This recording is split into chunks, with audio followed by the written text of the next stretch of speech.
আচ্ছা, ইতিমধ্যে তো আমি ফেসবুক লাইভে ঘোষণা করলাম শুভ উদ্বোধন 64 দিনে 64 জেলা ভ্রমণ চ্যালেঞ্জ। তো এই আইডিয়াটা বিষয়ে যদি আরেকটু বিস্তারিত বলি, তো আমি বলছি যে এক জেলা থেকে আরেক জেলায় সাইকেল চালিয়ে যাব, এটা একটা গল্প। 64 দিনে 64 জেলা ভ্রমণ করব, এটা হলো নিজের বলার মতন একটা গল্প। মূলত নিজের বলার মতো একটা গল্প থেকে অনুপ্রাণিত হয়ে আমার এই আইডিয়া যে আমি নিজে একটা গল্প তৈরি করতে চাই। তো এটা হলো একটা এক্সাম্পল যে আহ, আহ, আমার আমার আমার গল্প 64 দিনে 64 জেলা ভ্রমণ। হ্যাঁ, আর সময়টা লিমিটেড করলাম যে মাত্র 64 দিন। আহ, এটা স্পিরিট অফ লাভ বলা যায়, যে নিজের বলার মতো গল্প ফাউন্ডেশনের প্রতি যে ভালোবাসা, ওইটা থেকে। তো ফাউন্ডেশনের সাথে আমি যুক্ত সেই 18 সাল থেকে 2018 সাল, তো আজকে 7 8 8 9 9 বছর হয়ে যাচ্ছে। তো মাঝখানে একটু আনএক্টিভ ছিলাম। তো বিষয়টা হলো যে এই যাত্রায় আমি যাত্রাপথে আমার টার্গেট আছে যে প্রত্যেক জেলা থেকে অন্তত একজন উদ্যোক্তার গল্প আমার লেখার মাধ্যমে আমি তুলে ধরবো। 64 জেলা থেকে অন্তত 64 জন উদ্যোক্তার গল্প। তো ফাউন্ডেশন থেকে হয়তো 20-30 জনের গল্প উঠে আসতে পারে। আর তাছাড়া হলো যে পাঠাগার কেন্দ্রিক যে উদ্যোক্তারা আছেন, বিশেষ যে উদ্যোক্তারা আছেন, তাদের গল্প আমি তুলে ধরতে চাই। তাছাড়া হাটে বাজারে রাস্তায় অনেক গল্প আমি পাবো, সেই সব গল্প আমার লেখার মাধ্যমে উঠে আসবে। এটা হলো বিষয়। আর প্রতিটা যাত্রা, আমার ভ্রমণ যাত্রা একটা বেদনা থেকে আমার যাত্রাটা শুরু হয়। যেমন বই পড়ার আন্দোলন, মানুষকে বই পড়াতে চায়, নিজের চারপাশে বই পড়ার পরিবেশ সৃষ্টি করতে চাই, সেই প্রেরণা, সেই দুঃখবোধ থেকে আমার যাত্রাটা শুরু হয়েছিল। আর এখানে এই যে ভ্রমণের যে যাত্রা, এটা হলো যে দারিদ্র্যমুক্ত বাংলাদেশ চাই। দারিদ্র আমি পছন্দ করি না, দারিদ্র গরিব থাকতে আমি চাই না। বা দারিদ্র যে যে পুঁজিবাদ যে সমাজ ব্যবস্থা, বা দারিদ্র থাকলে কী কী অসুবিধা হয়, হ্যাঁ, এই আমি দুঃখ পাইছি। হ্যাঁ, তো উদ্যোক্তা হওয়ার মাধ্যমে দেশ থেকে বেকারত্ব দূরকরণ, সেই কনসেপ্টটা নিয়ে নিজের বলার মতো গল্প দীর্ঘ আজকে 7 8 8 9 বছর যাবৎ কাজ করছেন। তো আমি অনেক অনুপ্রাণিত। আর বলবো যে আমার বাইসাইকেলের 64 জেলা ঘুরে বই পড়ার আন্দোলনকাল নিজের বলার মতো গল্প বড় একটা ভূমিকা রাখছে। তাদের অনেকের হেল্প আমি নিয়েছি, বা আপনারা যে ভালোবাসা দেখিয়েছিলেন তখন টাকা খাওয়ার ব্যবস্থা করেছিলেন, বা আপনাদের সাথে যে ভালোবাসাটা আমি পেয়েছি, সেটার সেটাই আজকের যে এই স্বপ্নরাজ আবারও পাগলামি সে বের হয়ে যে গেলাম, যে কিছুক্ষণ আগে শুভ উদ্বোধন যে ঘোষণা করলাম, সেই ভালোবাসা, সেই টান থেকে মূলত আমার আবারও 64 জেলায় আমার আশা। সবাইকে আমি আপনারা যে ভালোবাসা দিয়েছেন, এটা আসলে বলার না, এই আর কি। আর ইকবাল বাহার জাহিদ স্যারের সব ভিডিও তো আমার দেখা, ওনার বইপত্র সব আমার পড়া। তো একটা সংগঠন, যে স্যার যে দীর্ঘ বছর যে কাজটা করতেছেন, এভাবে লেগে থাকা, এভাবে কাজ করা নিঃস্বার্থভাবে, টাকা পয়সা ছাড়া, তো এটা নিঃসন্দেহে এটা বাংলাদেশের জন্য বিশাল এক্সাম্পল। তো একটা সংগঠন উদ্যান পতন থাকে, স্যার যেভাবে কাজ করে যাচ্ছেন লেগে থেকে 64 জেলা, এটা আসলে আমি বিশাল অনুপ্রাণিত। আর সবচেয়ে মজার বিষয় হলো যে 1/1/2018 সালে আমি আমার বাড়িতে একটা লাইব্রেরি করেছিলাম,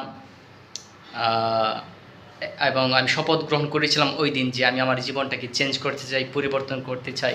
আর মজার বিষয় হলো যে ঠিক ওই দিনই ইকবাল বাহার জাহিদ স্যার নিজের বলার মতন একটা গল্প 1/1/2018 সালে এটার যাত্রা শুরু করেন। উদ্দেশ্য হলো যে দেশের তরুণ সমাজের জীবন মান চেঞ্জ করা, পজিটিভ একটা ভূমিকা রাখা বাংলাদেশের জন্য, এটা একটা কাজ। তো এটা আমার সাথে মিলে যায়। তো যখন ফাউন্ডেশন যখন বলে যে আজকে আমাদের 1000তম দিন যখন উদযাপন করে, আজকে 1500তম দিন, আজকে 2000তম দিন, হ্যাঁ, তখন অবসচেতনভাবে নিজের মধ্যে আত্মজিজ্ঞাসা প্রশ্ন আমার জাগে যে আজকে তো আমারও তো 1000তম দিন, আমারও তো আজকে 2000তম দিন। তো আমি কি পরিবর্তন করলাম আমার জীবনের? আমার তো নিজের লাইফটাকে চেঞ্জ করা আমার লক্ষ্য ছিল। আর তো স্যার কাজ করতেছে দেশের 64 জেলার তরুণদের জীবনমান উন্নয়নে পজিটিভ ভূমিকা, যে উদ্যোক্ত হওয়ার মাধ্যমে দেশ থেকে বেকারত্ব দূর করে। প্রতি বছরে এত মানুষ গ্র্যাজুয়েশন কমপ্লিট করে, যে চাকরি কোথায় পাবে? চাকরি তো নাই। তো চাকরির এটার সমাধান কি? এটা উদ্যোক্তা হন, উদ্যোক্তা হওয়ার মাধ্যমে বেকারত্ব দূর করুন এবং নিজের বেকারত্ব দূর করুন এবং 6-7 জন আরও তাদের চাকরির ব্যবস্থা করুন। এটা খুব ভালো কনসেপ্ট। এই আর কি মোটামুটি গল্প। আর লাস্ট 3 বছর যাবত আমি আসলে সাইকেল চালাই না। তো 3 বছর পর সাইকেলের প্রতি আমার যে প্রেম ভালোবাসা থেকে এতদিন পর সাইকেল চালাবো, এটা খুব মজা হবে। আর ভ্রমণ প্রতিকূলতা হলো যে আমি বলবো যে এই প্রথমবার আমি ভ্রমণে আমি হেল্প নিচ্ছি সরাসরি, যে আমার বড় ভাই আপুদের সাহায্য নিয়ে আমি সাইকেল কিনলাম বা এই পর্যন্ত এতটুকু আসা, তাদের প্রতি আমি কৃতজ্ঞতা জানাচ্ছি। আর হলো যে এই জার্নিটার প্রতিদিনকার দিনলিপি, প্রতিদিনকার আপডেট আমার ফেসবুকের মাধ্যমে আমি প্রতিদিন লিখব। আপনারা প্রতিদিনের আপডেট আপনারা পাবেন, বড় লেখা পাবেন। আমার সারাদিন আমি কী করলাম, কোথায় গেলাম, কার সাথে মিশলাম। তো 64 দিনে 64 জেলার যে দিনলিপি, ওইটাতে একটা বই প্রকাশিত হবে ইনশাল্লাহ। আর সম্পূর্ণ একটা জার্নিটা আমি নিজের বলার মতো একটা গল্প ফাউন্ডেশন এবং আমার শিক্ষক ইকবাল বাহার জাহিদ স্যারকে ডেডিকেট করেই আমি ডেডিকেট করছি যে 64টা দিন। আসলে এই কাজটা আমি না করে পারতেছি না। হ্যাঁ, যে আপনারা যে ভালোবাসা বা এখান থেকে কাজ যে আদর্শগত দিক দিয়ে নানা কারণে আমি এই কাজটা না করে পারতেছি না বলেই কাজটা আমি আবারও কাজটা করছি। এই আর কি। আর নিজে একটা গল্প তৈরি করতে চাই, একটা গল্প যে 64 দিনে 64 জেলা বাংলাদেশটা ঘুরে ফেলছি। আর ভ্রমণকালীন তো রিক্সের মধ্যে হলো যে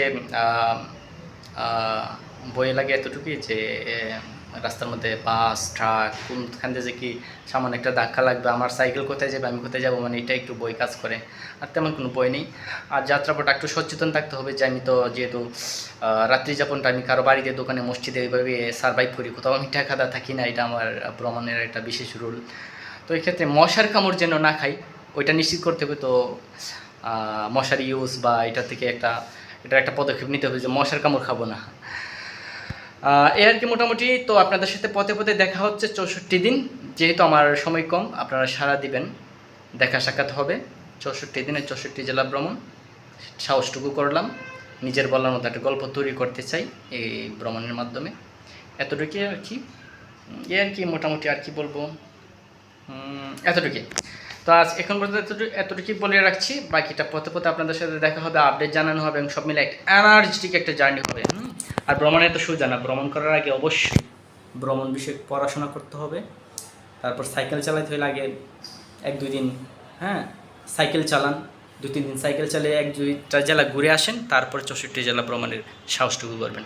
আমি স্বপ্নরাজ 64 জেলা সাইকেলে ভ্রমণ করেছি, পায়ে হেঁটে ভ্রমণ করেছি টেকনাফ থেকে তেঁতুলিয়া, তাছাড়া হেঁটেছি আরও অনেক পথ।